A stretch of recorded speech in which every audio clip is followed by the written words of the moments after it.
Hello, I'm Kim Ant. Today, we'll learn how to render tone with clarity and accuracy. Part 1. Establishing base.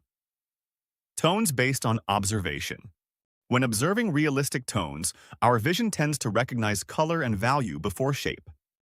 Understanding this visual characteristic is the starting point of realistic rendering. Once observation is complete, it should be followed by a plan for what to render and in what order. A clear plan allows observation to connect naturally to execution. In this chapter, we'll learn how to plan the base tones within a drawing. In Part 1, we'll discuss how to observe a subject. In Part 2, we'll cover the sequence of rendering. In Part 3, we'll explore practical rendering techniques. Accurate rendering begins with the ability to distinguish tonal values correctly. To achieve this, you must first train yourself to perceive color and value before form. Let's examine the reference together. When starting a drawing, first identify the base tone covering the largest area. The base tone serves as the foundation for all subsequent details. The first concept you must understand when establishing base tones is visual focus. Focus refers to the point where our gaze is directed. Areas in focus are perceived with greater detail than the surrounding areas. The area you are looking at provides the most visual information. As a result, its forms and values appear much clearer. Although this seems obvious, our focus continuously shifts while observing a subject. Each time our gaze moves, a different area becomes sharp. Meanwhile, areas outside the focus appear relatively blurred. One of the most common reasons drawings lose realism is ignoring this characteristic of visual focus. Let's observe a real-world example. When we look at an object, our eyes naturally focus on the area that attracts the most attention. For example, when observing a portrait, we first notice key features such as the eyes, nose, and mouth, or forms positioned closest to us.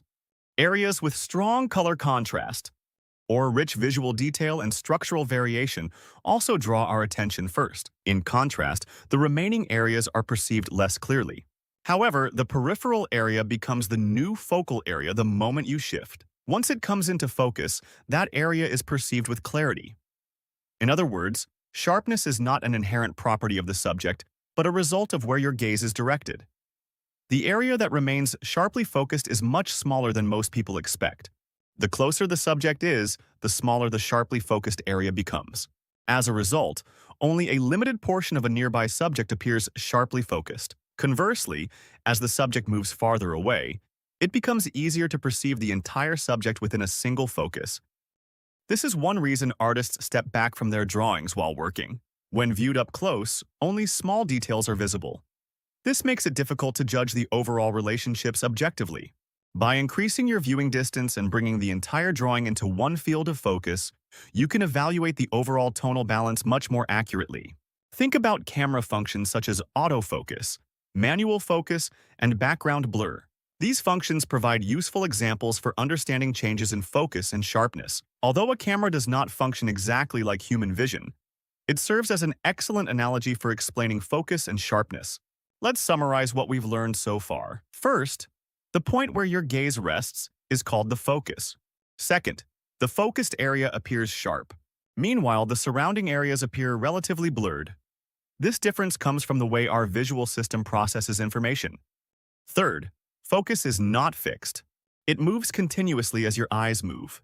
Fourth, the area that remains sharply focused is quite limited. Now let's see how these principles can be applied when establishing the base tones of a drawing. Now let's examine how the concept of visual focus can become an obstacle while drawing. Naturally, we focus our attention on the area we intend to draw. As a result, we begin rendering the smallest details that appear the clearest. During this process, our field of attention gradually narrows. This causes us to focus on small value changes before establishing the overall base tone. Eventually, the workflow becomes detail first instead of whole first. This habit creates several problems. But the most significant is the inability to establish the correct base tone. Therefore, the artist must consciously control the entire image. Realism is not achieved by copying only what appears sharp. It is the process of organizing visual information on a flat surface. One of the key principles is progressing from large masses to smaller divisions. This is the central concept of this lesson. Now let's learn the practical method for establishing the base tone. As discussed in the previous lesson, realistic tone. The farther a subject is, the more we perceive its color and value before its form. As the viewing distance increases, multiple colors and values blend into larger visual masses. For example, when viewing a small object from about 100 meters away, the visual information becomes too simplified to distinguish fine details. Its colors and values appear as one unified tonal mass. At approximately 90 meters, the previously merged colors and values begin to separate slightly. As the distance decreases to 80, 70, and 60 meters, more color and structural information gradually becomes visible. At distances of 10, 5, and finally 1 meter, what once appeared as a single tone separates into many smaller tonal variations. Even subtle differences in color and value become clearly distinguishable. In other words, as the viewing distance decreases, one large tonal mass gradually separates into many smaller tonal values. Previously blended colors and values become increasingly subdivided, resulting in greater clarity and definition. Now let's apply this observation to the drawing process. When this visual principle is translated into a workflow, it creates a logical and reliable tonal structure. The three methods introduced here are not separate techniques. They are simply different perspectives of the same underlying principle. First, build the drawing as though you are gradually approaching the subject from a distance. Second, progressively divide large tonal masses into smaller tonal relationships. With each pass, the drawing becomes clearer and more refined. Third, begin with a soft focus and gradually move towards sharp focus. Fine details should be added only in the final stages. All three approaches follow the same fundamental principle. How can we apply this principle in practice? There is a highly effective technique that works even when drawing nearby subjects. Simply squint your eyes slightly. When you squint, even nearby subjects become slightly defocused, reducing fine detail and emphasizing the larger tonal masses. This produces an effect similar to viewing the subject from a greater distance. Although it seems like a simple technique, it directly applies the principles of human visual perception. For this reason, it is highly effective when establishing base tones.